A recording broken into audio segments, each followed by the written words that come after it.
नमस्कार दोस्तों, आशा करता हूं कि आप सब लोग स्वस्थ होंगे, खुश होंगे, प्रसन्न होंगे एवं अपने अपने जीवन में संघर्ष करते हुए आगे बढ़ने का प्रयास कर रहे होंगे।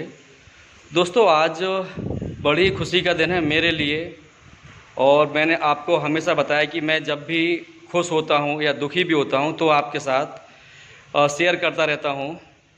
और आज मैं खुश इसलिए हूं क्योंकि अभी जब हम अपने विद्यालय पढ़ाने के लिए आ रहे थे तब रास्ते में ही, चूँकि हमें एक बस का वेट करना होता है, तभी हम जाके स्कूल का जो मेन रोड है वहाँ से अंदर आते हुए अपने विद्यालय पर आ पाते हैं। लगभग 4-5 किलोमीटर चलने के बाद तो वहाँ स्टॉप पर खड़े होकर मैं इंतज़ार कर रहा था बस का, और अचानक मेरी जो नज़र है वो यूट्यूब स्टूडियो पर गई। तब मैंने वहाँ पर देखा, जैसे 15 अगस्त के दिन, सोमवार के दिन मेरा चैनल मोनेटाइज हुआ था और मैंने वहाँ पर देखा कि पहली बार मेरा जो बाइटू स्टूडियो है, यूट्यूब स्टूडियो है, वो इनकम शो कर रहा है।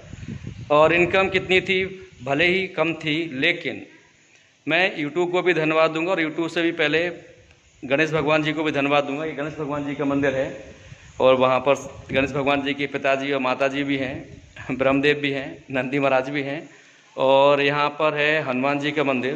तो मैं मत्था टेकने के लिए आया था और धन्यवाद बोलने के लिए आया था कि थैंक्स गॉड, हे ईश्वर, आपने इतनी मेरी हेल्प की, सब्सक्राइबर ने भी मुझे इतना सपोर्ट किया कि आज जाके मुझे मेरी पहली इनकम शुरू हो गई। ठीक है, और इसे होने में लगे मुझे पूरे 7 महीने। मैंने अपना जो चैनल है वो 17 जनवरी को शुरू किया था और आज है 17 अगस्त, तो 7 महीने लगे। अब 7 महीने में मुझे पता है कि भला ही वो 25 पैसे पर डे के हिसाब से भी कुछ भी नहीं हो, लेकिन दोस्तों कहते हैं ना कि बूंद बूंद से घड़ा भरता है। तो मैंने हमेशा इसी रूल को फॉलो किया है। मैं कभी, मतलब यार मैं आपको क्या बताऊं, अभी तो मुझे सिर्फ इतना ही बोलना है कि मैं खुश हूं, लेकिन ज़्यादा खुश इसलिए नहीं हो पा रहा हूं क्योंकि मैंने जो परसों वीडियो बनाया था, परसों ने 14 अगस्त को, कि जो लिस्ट आएगी वो लिस्ट ना आने से बहुत सारे भाई बहन दुखी हैं और दुखी मैं भी हूँ। मैं भी दुखी इसलिए हूँ क्योंकि वैसा पहली बार हो रहा है कि किसी भी कारण से मेरी जो इन्फॉर्मेशन है वो गलत साबित हुई। तो उसके लिए भी मैं आप सबसे दिल से माफ़ी मांगता हूँ। और बार बार मैंने बोला कि मेरा कोई भी ऐसा इंटेंशन नहीं था कि मैं किसी भी भाई बहन को ठेस पहुँचाऊँ और या फिर उसे दुखी करूँ। एक भाई ने कमेंट किया था, एक मेरा जो वीडियो था स्कूल का, जब मैंने रैली वगैरह निकालते हुए डाला था, कि आप हमें चिढ़ा रहे हैं। तो दोस्तों मैं किसी को क्या चिढ़ाऊँगा, आप मुझे बताओ कि आज तक, अभी मैंने स्कूल कुछ दिनों पहले ज्वाइन ही तो किया है, मैं भी तो आपकी तरह ही बेरोजगार था। अब आप मुझे बताओ कि अभी जो वर्ग 3 का रिजल्ट आया है उसमें भी मेरे ऑल ओवर एमपी 972 रैंक है, जनरल कैटेगरी में, यूआर कैटेगरी में, और ओबीसी में 334। तो यार आप मुझे बताओ कि अगर मेरा वर्ग 2 में नहीं होता तो मैं भी वर्ग 3 ज्वाइन करता। तो कुल मिला के मैं ये कहना चाहता हूँ, जो नेल्सन मंडेला जी ने भी कहा है कि education is the best weapon to eradicate the poverty. गरीबी से लड़ने का सबसे अच्छा साधन है शिक्षा। अब शिक्षा का मतलब सिर्फ और सिर्फ किताब में रटना नहीं है। शिक्षा का मतलब है अपने आप को समझना, हमारे आसपास को समझना, अपने परिवार को समझना, अपने रिश्तेदारों को समझना, अपने दोस्तों को समझना। ये है पूरा का पूरा मेरे हिसाब से नॉलेज। और फिर सबको समझ के, अपने आप को समझकर हम अपना विकास करें, अपने पड़ोस का विकास करें, जीवन का विकास करें। और भगवान बुद्ध ने भी कहा है, अपदीपो भव, अपना दीपक स्वयं बनो। और महात्मा गांधी जी ने भी कहा है, वर्क इज वर्शिप, कर्म ही पूजा है।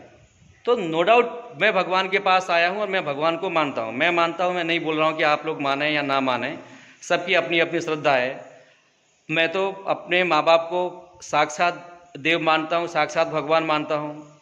जो जल हमें जीवन देता है, जल ही जीवन है, उन जल देव को भी प्रणाम। जो वायु हम नित्य प्रतिदिन पल प्रतिपल ले रहे हैं, उन वायुदेव को भी प्रणाम। जो वनदेव हमें ऑक्सीजन देते हैं, उन वनदेव को सत सत नमन, प्रकृति को सत सत नमन। तो दोस्तों मेरा ईश्वर को मानने का यही तरीका है। और ईश्वर मंदिर है, मंदिर के अलावा जो भी व्यक्ति हमारी मदद कर रहा है, हमें सही राह बता रहा है, वो व्यक्ति ईश्वर है, ऐसा मेरा मानना है।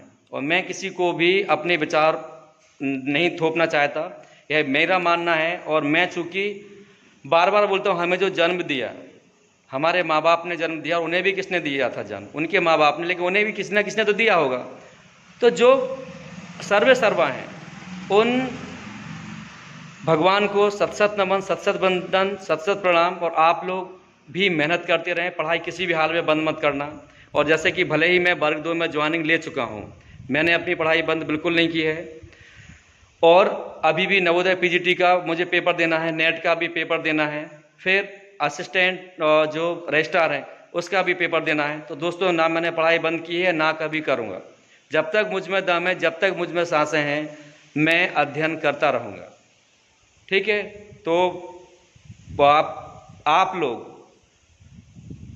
कामयाब हों, यही मेरा इस देव स्थान पर भी ईश्वर से निवेदन है कि हे ईश्वर, सभी भाई बहन जो भी मेहनत कर रहे हैं, उन सबको आप उनकी मेहनत का प्रतिफल दें, उन्हें सरकारी नौकरी दें, ताकि वो भी अपनी गरीबी से बाहर निकल सकें, अपने परिवार का, अपने समाज का, अपने गांव का और अपने देश का भी नाम रोशन करने में और भी ज़्यादा योगदान दे सकें।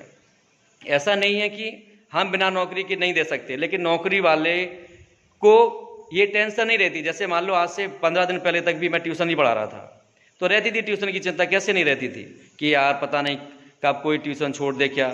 तो अब मेरा भी दायित्व है कि मैं पूरी ईमानदारी से अपने बच्चों को पढ़ाऊं। ठीक है दोस्तों? इतनी सी बात थी। और यहाँ ईश्वर से भी मैं यही प्रार्थना करता हूँ कि हे ईश्वर, मैं कभी भी अपने बच्चों के साथ कोई लापरवाही ना करूँ, कोई बेईमानी ना करूँ, और उन्हें उनके जीवन में सर्वोत्तम प्राप्त करने में उनकी सहायता कर सकूँ। और दोस्तों, अगर आपको प्लीज़ मेरा ये वीडियो पसंद आए तो आप इसको लाइक करें, मेरे इस चैनल को सब्सक्राइब करें, क्योंकि मैं पढ़ाई लिखाई से संबंधित, सरकारी नौकरी से संबंधित और मोटिवेशनल वीडियोस लाता रहता हूं। और आप सब भी कामयाब होंगे, ये मुझे पूरा भरोसा है। बस आप किसी भी परिस्थिति में मेहनत करना बंद मत करना, ईमानदारी अपनी मत छोड़ना। ईमानदारी की परीक्षाएं सब जगह होती हैं, लेकिन उसका जो फल है वो भी 100% मिलता है। आपको अच्छी तरह पता होगा कि मैं प्योर किसान का बच्चा हूँ। मेरे दादाजी गाय चराते थे, पापा मजदूरी करते थे, मेरी माँ आज भी सब्जी बेचती है। और मैंने ना वर्ग 3 की कोचिंग की, कहीं ना वर्ग 2 की कोचिंग की। ठीक है? इवन मैं तो खूब डॉक्टर बनना चाहता था, लेकिन पैसे ही नहीं थे। तो पीएमटी की भी तैयारी सेल्फ स्टडी की थी, नहीं बन पाया, वो अलग बात है। तो मेहनत का कोई भी शॉर्टकट नहीं है दोस्तों, लगे रहें। जैसे मैंने हमारे सर थे, प्रिंसिपल सर, कल उन्होंने बहुत अच्छी बात बोली थी कि उनके एक मित्र कहा करते हैं कि किनारे पर डटे रहो, कभी लहर आएगी आप उसी में समा जाएंगे। अर्थात आप मेहनत करते रहो, एक वो पल भी जरूर आएगा जब आपको सफलता मिलेगी, लेकिन उस एक पल तक आपको इंतजार करना होगा और मेहनत करनी होगी। और अभी तक के लिए तो इतना ही, और भी जो कुछ मुझसे अच्छा हो पाएगा मैं आपके साथ शेयर करने की कोशिश करूँगा। आप सबका जीवन मंगलमय हो, आप कामयाब हो। इसी के साथ जय हिंद, जय भारत, खुश रहिए।